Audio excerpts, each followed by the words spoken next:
बिस्मिल्लाहिर्रहमानिर्रहीम। अस्सलाम वालेकुम। 26 नवंबर का आगाज़ हो गया है मंगल के दिन का। इस वक्त सुबह के 5 बजे हैं। 3 बड़ी डेवलपमेंट शहर इक़्तिदार में हो चुकी हैं। सबसे बड़ी डेवलपमेंट आर्टिकल 245 के तहत फ़ौज को तलब कर लिया गया है और उसकी वजूहात क्या हैं वो जो सिक्योरिटी ज़राए से खबर जारी हुई है वो मैं आपके सामने रखूँगा। और उससे पहले आते हैं जो जब मैंने लास्ट वीडियो की थी उससे लेके और अगले 4-5 घंटे में क्या कुछ हुआ है वो मैं चीज़ें आपके सामने रख देता हूँ। देखें, 2 प्रेस कॉन्फ्रेंसेस की थी मोहसिन नकवी ने। पहली प्रेस कॉन्फ्रेंस उन्होंने कहा था कि हमारे लिए बड़ा आसान है, इस्लामाबाद हाई कोर्ट का ऑर्डर है हमारे पास आमिर फारूक साहब का, हम जो है वो मुजाहिरीन को गोलियां मार सकते हैं लेकिन हम नहीं चाहते कि कोई इंसानी जानें ज़ाया हों। और फिर जब अगली प्रेस कॉन्फ्रेंस में वो आए तो उससे पहले 12:30 बजे वाली, उससे पहले क्योंकि एक अफसोसनाक वाक़या पेश आ चुका था जिसमें जो पीटीआई के कई वर्कर जो हैं वो शदीद ज़ख्मी हो चुके हैं। और एक पीटीआई के वर्कर के हवाले से पीटीआई की जानिब से सोशल मीडिया पर यह ज़रूर कहा जा रहा है कि उसकी डेथ हो गई है। लेकिन पीटीआई का जो एक मीडिया का एक पूरा डिपार्टमेंट है जिसके ज़रिए ऑफिशियल खबरें जारी की जाती हैं, उस ज़रिए से उसको ऑफिशियली अभी तक अनाउंस नहीं किया गया। और पीटीआई का ये कहना है कि हम अभी तक मुकम्मल इन्फॉर्मेशन इकट्ठी कर रहे हैं और जब मुकम्मल इन्फॉर्मेशन इकट्ठी हो जाएगी तो हम वो इन्फॉर्मेशन जो है वो जारी करेंगे। लेकिन दूसरी साथ इसके डेवलपमेंट ये हुई कि जब ये बात हो रही थी कि अडियाला में मुलाकातें हुई हैं और मोहसिन नकवी ने आकर कहा कि हमने संगजानी के मकाम का इनको ऑप्शन दिया है कि आप संगजानी पर चले जाएँ। तो साथ ही उन्होंने ये दावा किया कि इमरान खान ने जो है वो मंजूरी दे दी है संगजानी पर जाने की।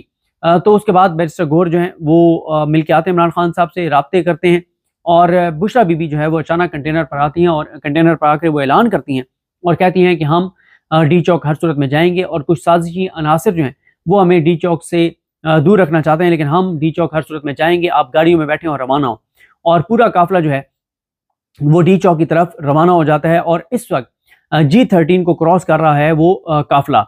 लेकिन इस वक्त जब वो G13 क्रॉस कर रहे हैं तो आगे जो है वो G11 के मकाम पर रेंजर्स और पुलिस की बड़ी तादाद मौजूद है जहाँ पे खासी रेजिस्टेंस का सामना होगा तहरीक इंसाफ के इस मार्च को। तो ये हुआ। अब इस दौरान जो बहुत बड़ी एक डेवलपमेंट हुई वो ये हुई कि आर्टिकल 245 के तहत फौज को तलब कर लिया गया है। फौज पहले भी एससीओ के मौके पर भी तलब की गई थी लेकिन वो सूरत हाल कुछ और थी कि फौज को तलब किया गया। और उस वक्त भी आप देखें कि जब 4 और 5 अक्टूबर को तहरीक इंसाफ के वर्कर्स आए भी, फौज के सामने से वो गुजरे भी तो फौज साइड पर हो गई और उनको रास्ता दे दिया। कोई उस तरह से टकराव वाली सूरत हाल नहीं थी। लेकिन अब टकराव वाली सूरत हाल इसलिए होगी कि एक चार्ज क्राउड है जो हर सूरत में डी चौक जाना चाहता है और हुकूमत ये कह रही है कि हमने फौज को इसलिए तलब किया है और हम फौज को ये हुक्म दे रहे हैं आर्टिकल 245 के तहत बुलाकर कि फौज जो है वो रेड जोन में किसी को दाखिल ना होने दे और इसलिए फौज को तलब किया गया है। अब मसला ये होता है कि जो पुलिस होती है, पुलिस के पास क्या होता है? पुलिस के पास डंडे होते हैं, पुलिस के पास लाठियां होती हैं, पुलिस के पास शेलिंग होती है, पुलिस के पास रबड़ बुलेट्स होते हैं। तो पुलिस जो है वो इस पूरे प्रोसेस को करके और अगर कभी कोई मतलब बहुत वो कर दे, उसको वायलेट कर दे अपने एक जो उनका एक तरीका है तो वो गोली चला दें। वरना पुलिस जो है वो कोशिश करती है कि लाठी के जरिए, शेलिंग के जरिए, वाटर कैनन के जरिए, इसके जरिए मुजाहिरीन को रोका जाए। लेकिन फौज के हाथ में डंडा नहीं होता, फौज के पास वाटर कैनन नहीं होता, उनके पास शेल वाली बंदूकें नहीं होती, उनके पास जो है वो रेल बुलेट्स वाली बंदूकें होती हैं और वो इस तरह से बगैर गोली के लोगों को नहीं रोकते। अब हुकूमत ने फौज को तो बुला लिया है लेकिन अब सूरत हाल किस तरफ जाएगी, क्या जाएगी, क्योंकि अभी ये भी देखना है कि जो तहरीक इंसाफ का काफिला है वो कहाँ तक पहुंच पाता है और कहाँ पे उनको रेजिस्टेंस का सामना होता है और किस हद तक रेजिस्टेंस होती है और वो कितना आगे बढ़ते हैं नहीं बढ़ते, ये देखना होगा। क्योंकि अगर तो वो कहीं पे रुक जाते हैं 2-4-5 घंटे के लिए, फिर सूरत हाल कुछ और होगी और अगर वो आगे बढ़ते रहते हैं तो फिर सूरत हाल कुछ और होगी। अगले 2-4 घंटों में ये सूरत हाल जो है वो मुकम्मल तौर पर वाज़ेह हो जाएगी। लेकिन इस लम्हे तक तहरीक इंसाफ का काफिला जो है वो आगे बढ़ रहा है। और जो रेंजर्स के जवानों वाला जो वाक़या अफसोसनाक पेश आया, इस हवाले से जो खबर जारी हुई है सिक्योरिटी ज़राए से, उस खबर में लिखा गया कि श्रीनगर हाईवे पर शरपसंदों ने गाड़ी रेंजर्स एहलकारों पर चढ़ा दी जिससे 4 रेंजर्स एहलकार शहीद हो गए जबकि 5 रेंजर्स और पुलिस के जवान शदीद जख्मी हैं। सिक्योरिटी ज़राए, फिर सिक्योरिटी ज़राए की जानिब से कहा गया है कि पीटीआई शरपसंदों के कानून नाफिज करने वाले इदारों पर हमलों में अब तक रेंजर्स के 4 जवान शहीद, पुलिस के 2 जवान और पुलिस के 2 जवान शहीद हो चुके हैं। फिर सिक्योरिटी ज़राए की जानिब से कहा गया कि अब तक 100 से ज़ायद पुलिस एहलकार जख्मी हो चुके हैं जिनमें मुतअद्दिद शदीद जख्मी हैं। उसके बाद सिक्योरिटी ज़राए का कहना है कि आर्टिकल 245 के तहत पाक फौज को बुला लिया गया है। उसके बाद सिक्योरिटी ज़राए की जानिब से जो जारी की गई खबर है उसमें कहा गया है कि इंतशार और शरपसंदों को आईनी हाथों से निमटने के लिए अहकाम दे दिए गए हैं सिक्योरिटी ज़राए। फिर सिक्योरिटी ज़राए की जानिब से कहा गया कि इंतशारियों और शरपसंदों को मौके पर गोली मारने के वाज़ेह अहकाम दे दिए गए हैं सिक्योरिटी ज़राए। फिर ये कहा गया सिक्योरिटी ज़राए से कि इंतशार पसंद और दहशतगर्द अनासर को किसी भी किस्म की दहशत गर्दाना कार्रवाइयों से निमटने के लिए तमाम इकदाम बरूए कार लाए जा रहे हैं। अच्छा, ये जो होता है ना मौके पे गोली मारने का हुक्म, ये जब कर्फ्यू लगा दिया जाता है तो उसमें होता है, तो इसका वाज़ेह मतलब है कि कुछ एरियाज में जो है वो कर्फ्यू जो है वो लगाया जाएगा।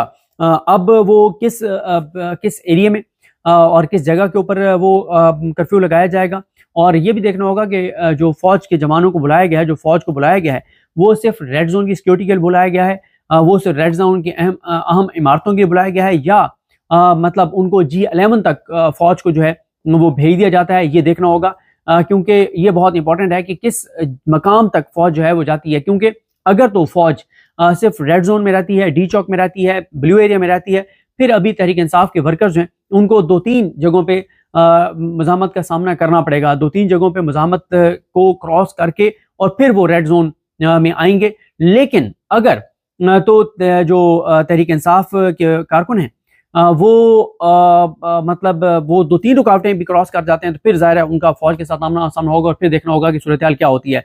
लेकिन साथ ही यह है कि अगर फौज को G11 तक भेज दिया जाता है जहां ये मुजाहिरीन जहां से आ रहे हैं, तो फिर जाहिर है फौज के जवान और जो मुजाहिरीन हैं वो G11 के मकाम पर ही आमने सामने होंगे। तो ये एक ऐसे वक्त में हुकूमत की जानिब से ये फैसला किया गया जब बुशरा बीबी ने ऐलान किया कि वो किसी सूरत वहाँ पे नहीं रुकेंगी, और उन्होंने कहा कि मुझे इमरान खान ने जो है वो यही कहा है कि हम जो है वो डी चौक ही जाएंगे, और ये इस वक्त तक की सूरत हाल है। इस हवाले से जो भी नई डेवलपमेंट आएगी तो आपको बताएंगे। साथ मैंने एक ट्वीट किया था कल, क्योंकि मुझे खबर किसी ने दी थी लेकिन क्योंकि मेरे पास कंफर्म नहीं थी खबर, तो मैंने मोहतात से एक ट्वीट किया था कि एक अहम हुकूमती शख्सियत जो है वो लाहौर के एक हॉस्पिटल में एडमिट है और उनके मुख्तलिफ टेस्ट जो हैं वो किए जा रहे हैं। और फिर मैंने जो 3 यूट्यूब चैनल के ऊपर ट्रांसमिशन हो रही है, रिजवान गलजई साहब, उमर जट साहब जो कर रहे हैं, जिसमें रायक साकिब खरल साहब हैं, उनमें भी मैंने उसमें बताया था, उसमें तो मैंने नाम ले दिया था कि मैंने कहा जी मेरे ज़राए ये बताते हैं कि मरीम नवाज साहबा 4-5 घंटे के लिए हॉस्पिटल एडमिट रही हैं और उनके कुछ टेस्ट हुए हैं। तो अब जो फात शहबाज साहब हैं, एंकर हैं, जर्नलिस्ट हैं बड़े अच्छे, और उन्होंने जो ट्वीट किया है उन्होंने इस बात की तस्दीक किया है कि मरीम नवाज साहबा जो हैं उनका MRI हुआ है, उनका कंधों का और कुछ और उनके टेस्ट हुए। और अब क्या मामला है, क्योंकि मरीम नवाज साहबा के हवाले से पहले एक खबर दी थी जो हमारे दोस्त हैं शाहिद असलम साहब, उन्होंने जो US होते हैं, शाहिद असलम साहब ने खबर दी थी कि मरीम नवाज साहबा को जो है वो एक खदशा है कि खुदा न खास्ता उनको कैंसर है, और उसी के लिए वो गई थी चेकअप के लिए जिनीवा। लेकिन जब वो जिनीवा से वापस UK आई तो उन्होंने UK में अपने वालिद मियाँ नवाज शरीफ के साथ खड़े होकर बताया, या किसी प्रोग्राम के दौरान जब सवाल हुए तो बताया उन्होंने कि उनको कैंसर नहीं है, लेकिन वो कुछ अपने चेकअप के लिए आई थी। फिर उन्होंने एक बीमारी बताई थी कि ये बीमारी जो है इसका इलाज पाकिस्तान में या UK में भी नहीं होता, सिर्फ ये 2 मुल्कों में होता है। और फिर उसके हवाले से हमने बहुत से डॉक्टर्स की राय देखी थी, BBC का इसके ऊपर आर्टिकल भी आया था, और ख़ास तौर पे इस पे प्रोफेसर डॉक्टर जावेद इकबाल साहब जो कायद-ए-आज़म मेडिकल कॉलेज के प्रिंसिपल भी रहे हैं और बहुत बड़े और ज़बरदस्त मोटिवेशनल स्पीकर भी हैं, शायर भी हैं, डॉक्टर भी हैं, और बहुत ही लायक डॉक्टर हैं, बहावलपुर से उनका ताल्लुक है। तो डॉक्टर जावेद इकबाल साहब ने इस हवाले से बड़ी तफसील से बताया था कि ऐसा नहीं है, और उनके साथ कुछ और डॉक्टर्स भी थे जिसमें उन्होंने बताया था कि इसका इलाज जो है वो मुमकिन है। तो अब इस वक्त जो है वो मैं देख रहा हूँ कि सूरत हाल किस तरह आगे बढ़ती है और क्या चीज़ें होती हैं। इस वक्त जो है वो 111 ब्रिगेड जो है, 111 ब्रिगेड जो है वो भी 111 ब्रिगेड जो है वो भी उसको भी जो है उसकी भी मूवमेंट है, और उसमें यही है कि हुकूमत की जानिब से बार बार ये आ रहा है कि किसी सूरत भी मुजाहिरीन को रेड जोन के अंदर नहीं आने दिया जाएगा।